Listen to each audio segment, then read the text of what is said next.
पेडणेकर सरांचा जन्म 27 ऑगस्ट 1965 मधला सावंतवाडी तालुक्यातील इन्सुली सारख्या ग्रामीण भागातला।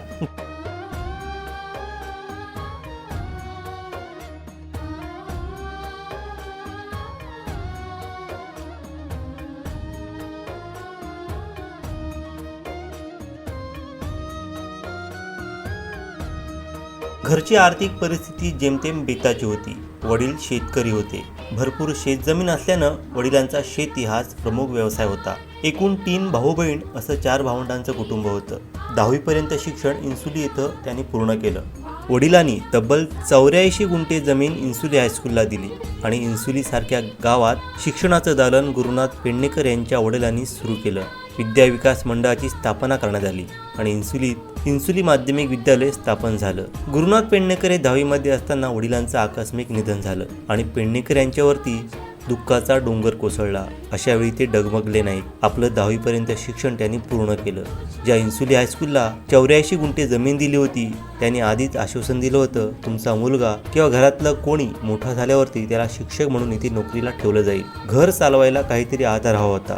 अशावेळी पुढे जास्त न शिकता 10वी नंतर पेडणेकर सरे डीएडला गेले। 2 वर्ष डीएड पूर्ण केल्यानंतर 9 जून 1986ला त्यांच्या शिक्षकी पेशाला सुरुवात झाली। नूतन विद्यालय इन्सुलीमधून नवीन शैक्षणिक वाटचालीस 1986ला सुरुवात केली। 1 जून 1993 साली पेडणेकर सरांचं लग्न झालं। त्यांच्या पत्नी प्राथमिक शिक्षिका आहेत। त्यांनी सरांना प्रत्येक सुखदुःखात सावलीसारखी साथ दिली। सरांना 2 मुलं आहेत। त्यांनीही मनासारखं शिक्षण घेत चांगलं करिअर केलं आहे। सरांच्या अंगात नेतृत्वाचा गुण पहिल्यापासून जाणवत होता। सरांनी अध्यापक संघाचं नेतृत्व स्वीकारलं आणि आजही ते शिक्षकांचे प्रश्न सोडवत असतात। मी आता 10वी या वर्गात शिकत आहे। 5वी ते 7वी पर्यंत त्यांनी आम्हाला हिंदी हा विषय शिकवला। जरी ते कोरोना काळात आम्हाला 7वी चे वर्ग शिक्षक लाभले नसले तरी त्यांनी आम्हाला उत्कृष्ट अशा पद्धतीने हिंदी हा विषय शिकवला।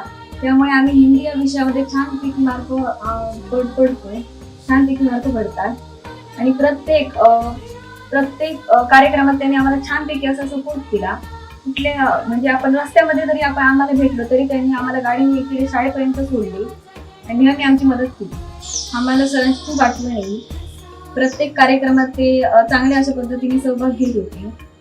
मी 10वी या वर्गात शिकत आहे आणि माझी अशी एक आठवण अशी नाहीये, पण आम्हाला जेव्हा परीक्षा संपल्यानंतर जेव्हा ते पेपर तपासायचे तेव्हा आम्ही त्यांचा थोडाफार मार खाल्ला आणि त्यांची पद्धत पण तेवढी खूप चांगली होती पेपर तपासण्याची। आम्हाला समोर घेऊन ते पेपर तपासत असत आणि काय चुकले आणि काय नाही चुकले हे ते आम्हाला समजावून सांगत असत।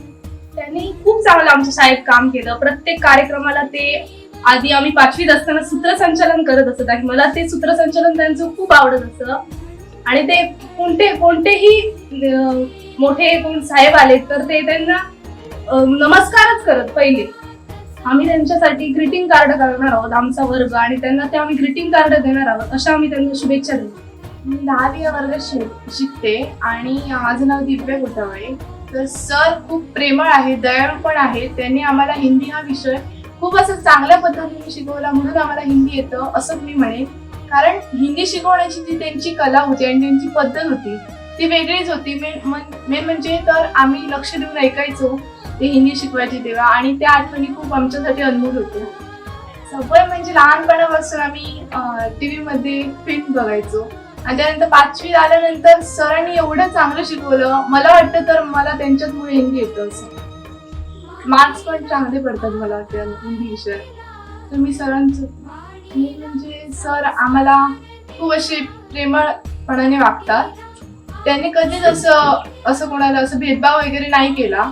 सर खूपच चांगले आहेत असं मी म्हणेन, दयाळू पण आहे सर। सरांनी आमच्या वडिलांना पण शिकवलं, आम्हाला पण शिकवलं। तर त्यांची जी शिकवण्याची जी पद्धत आहे ना, म्हणजे ते शिकवतात ती एकदम अशी आकर्षकपणाची आहे, म्हणजे अशी लक्ष देऊन ऐकण्याची आणि ते शाळेमध्ये वावरताना एकदम चांगल्या पद्धतीने वावरायची। रोज सांगायचे मी म्हणजे तर तुम्हाला आता शिकवतात, आम्हाला खूप मारायचे आधी सर, आम्ही अभ्यास नाही करायचो, बाहेर उभे ठेवायचे। पण मी त्यांना सांगायची की आम्हाला असं काहीच करत नाही, एकदम प्रेमळपणाने सर आम्हाला वागवतात, चांगले शिकवतात आणि माझ्या वडिलांना पण त्यांनी चांगलं शिकवलं, आमच्या घरच्यांना त्यांनी चांगलं शिकवलं। आधी मारायचे म्हणजे लक्ष द्यायचं, अजून लक्ष द्यायचे अभ्यासात, मारायची म्हणजे आणि आता मारत नाही म्हणजे त्याचा अर्थ हा नाही की अभ्यासात लक्ष द्यावं लागेल, पण सर मारायचे म्हणून मुलं शिकायची अजून, कारण त्यांचा मार खाऊनच शिकलो होता मी पण आणि आमचे वडील. माझं नाव श्रुती सुधाकर कोठावळे. मी आता 5वी ते 10वी याच वर्गात शिकत आलेली आहे. परंतु सरांनी आमच्यासाठी डिजिटल बोर्ड घ्यायचं ठरवलेलं आहे. ते आम्हाला छान प्रकारे असे डिजिटल बोर्ड देऊन त्यांच्या आठवणी खूप येतील. परंतु त्यांच्या सहवास पर्यंत लागला, त्यांच्या पूर्ण आठवणी आम्हाला सपोर्ट करतात. सरांनी मला मारलं तरी पण अभ्यास केला नाही तरच मारायचे, उगाच मारायचे नाही. शेवंती रमाकांत पाटील. मी 5वी ते 10वी पर्यंत तरी नाही, 5वी पासून तरी नाही शिकले. 7वीला आली, त्यामध्ये कोरोना काळ होता. हे आमचे वर्ग शिक्षक होते. सर हे खूप प्रेमळ आणि दयाळू माणूस आहे आणि सर असे मस्करी करतात, खूप प्रेमळ बोलतात, कधी रस्त्यात भेटले तर हाक मारतात, हसतात. सर हे खूप चांगले व्यक्ती पण आहेत आणि शाळेत शिक्षक पण चांगले आहेत. त्यांचं शिकवणं खूप चांगलं आणि आकर्षित करणारं होतं आणि ते चुकलं तर असं मारायचे, पण कधी असे उगाच असे मारायचे नाही. सर जरी आमच्या शाळेत नसले तरी त्यांची खूप आठवण येईल आम्हाला आणि सर नसले तरी कोण असं म्हणजे असं वेगळंच आम्हाला वाटणार आहे, खूप आठवण येणार त्यांची.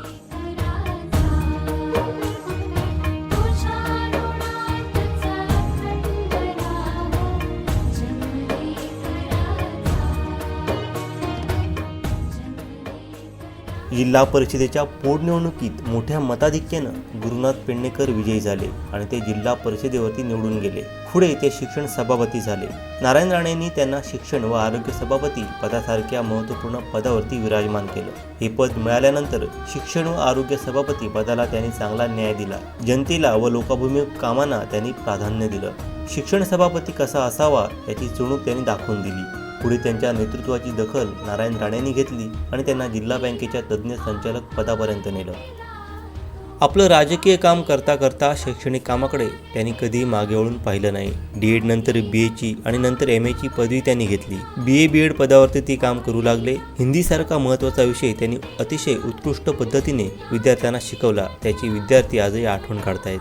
विद्यार्थीप्रिय शिक्षक असलेले पेडणेकर सर हे विद्यार्थ्यांना खेळासाठी लांब लांब घेऊन जात होते. त्यावेळी स्वतःच्या खिशातील पदरमोड करून त्यांनी मुलांना जेवण देणं, खाऊ देणं, नाश्ता देणं अशी कामं त्यांनी प्रत्येक वेळी केली. याची मुलं आजही आठवण काढतायत. कुठचाही विद्यार्थी वाटेत मिळाला की त्याला आपल्या गाडीतून शाळेपर्यंत सोडणं किंवा घरी सोडणं, आजारी विद्यार्थ्याला स्वतः जाऊन घरी सोडणं, त्यांना डॉक्टरकडे नेणं, औषधोपचार करणं, त्यांच्या तब्येतीची काळजी घेणं यासारख्या गोष्टी पेडणेकर सरांनी आजपर्यंत करत आल्यानं पेडणेकर सर हे विद्यार्थी वर्गाच्या गळ्यातील ताईत बनले होते. आई वडिलांची फार माया गुरुनाथ पेडणेकर यांच्यावरती होती. हे दोन्ही दाम्पत्य नोकरीनिमित्त शाळेत गेल्यानंतर खरं घर सांभाळलं ते गुरुनाथ पेडणेकर यांच्या आईनं. सरांच्या दोन्ही मुलांची, त्यांच्या जेवणाची आणि तब्येतीची काळजी घेणं याची खरी जबाबदारी पेडणेकर सरांच्या आईने पार पाडली. 4 वर्षांपूर्वी आईचं निधन झालं आणि पेडणेकर सरांना फार मोठा धक्का बसला. आईचं छत्र हरवलं होतं. वडिलांनंतर पेडणेकर कुटुंबियांना बसलेला सगळ्यात मोठा धक्का होता. आज पेडणेकर सर सेवानिवृत्त होत आहेत.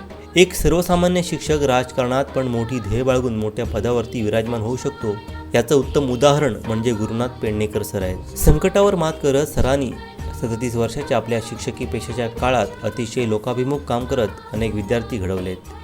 आज या सर्व विद्यार्थी वर्गानं त्यांना भरभरून शुभेच्छा दिल्या आहेत. सर निवृत्त होताना निश्चितच त्यांना उत्तम आरोग्य लाभो अशा टीम कोकण सात लाईव्हकडून त्यांना मनापासून शुभेच्छा.